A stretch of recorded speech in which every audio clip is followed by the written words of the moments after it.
Hello, I'm Michael Brook, and welcome to the latest Waterman's No Ticket Required Film Club, which this time will revolve around Peter Strickland's third feature, The Duke of Burgundy. Now, Peter Strickland first crossed my radar back in 2009 when Sight and Sound asked me to review his debut feature, Katalin Varga. And it would be fair to say that I didn't approach the prospect of watching what the press release described as a low-budget rape revenge thriller from a young first-time British director in a spirit of blithe and cheerful optimism. However, the film absolutely blew me away.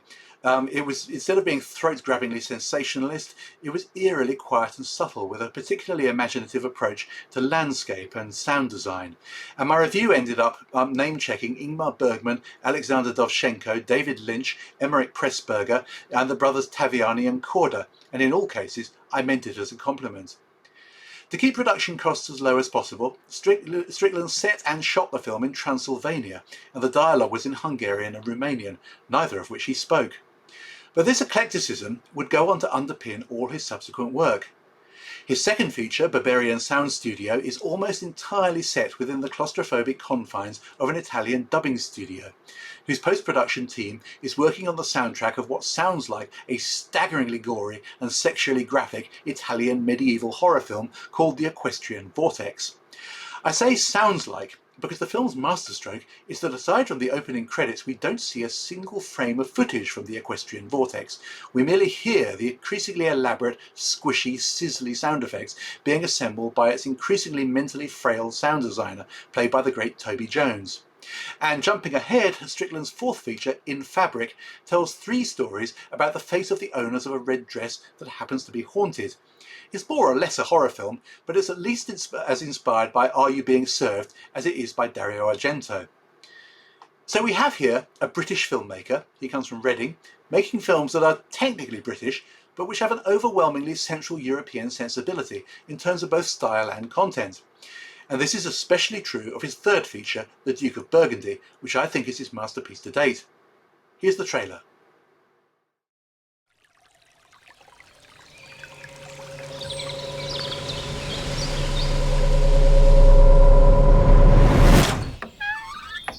You're late. Sorry.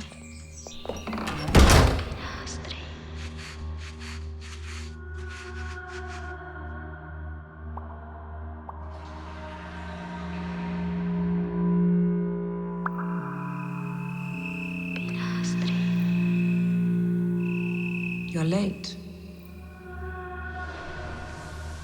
Sorry. You will be.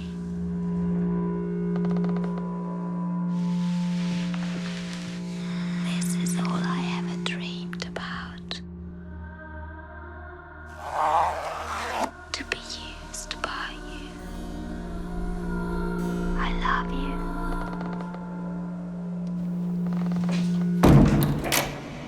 You're mine now. This is all I ever dreamed about. You're mine. Sorry. You will be.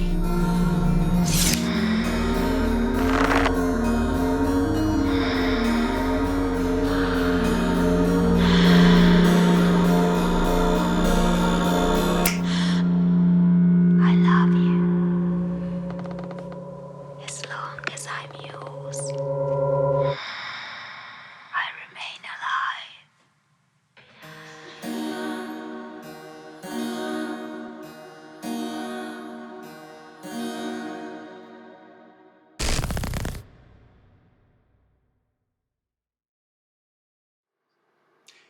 So, just as Katalin Varga was a rape revenge film, The Duke of Burgundy is at base a softcore sex film about lesbian sadomasochists.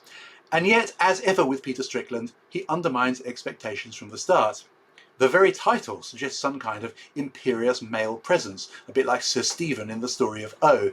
But in fact there are no men in the film at all, and the Duke of Burgundy is a type of butterfly. The film is set in an unspecified part of Central Europe in a town seemingly populated entirely by women. As with Strickland's other films, it draws heavily from the 1970s, most notably the highly eroticised films of Valerian Borowczyk, Tinto Brass, Jesus Franco, Bradley Metzger, Alain Robbe-Grillet and Jean Rollin. But just as I mentioned Are You Being Served in connection with In Fabric, the Duke of Burgundy was similarly influenced by the long-running BBC sitcom Terry and June, about a middle-aged couple who've been married for longer than either of them really cares to remember.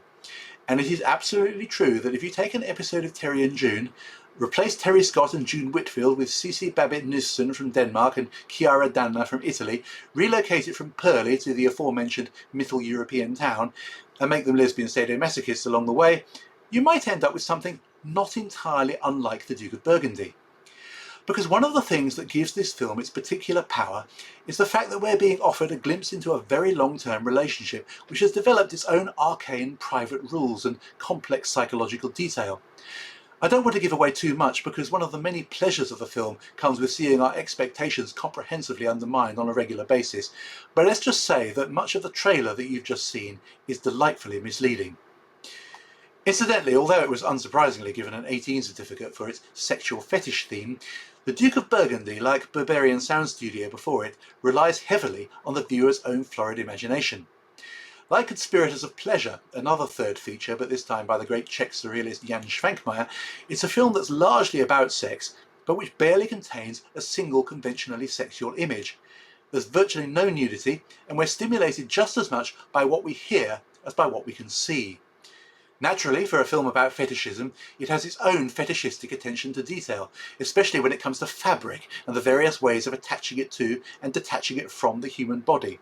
And butterfly wings also play a significant role too, especially in a really startling dream sequence that looks as though the film has been hijacked by one of Stan Brackage's avant-garde experiments. There is, in short, a huge amount to discuss about this film, and you're most welcome to join the discussion. As to how to join it, here are the instructions.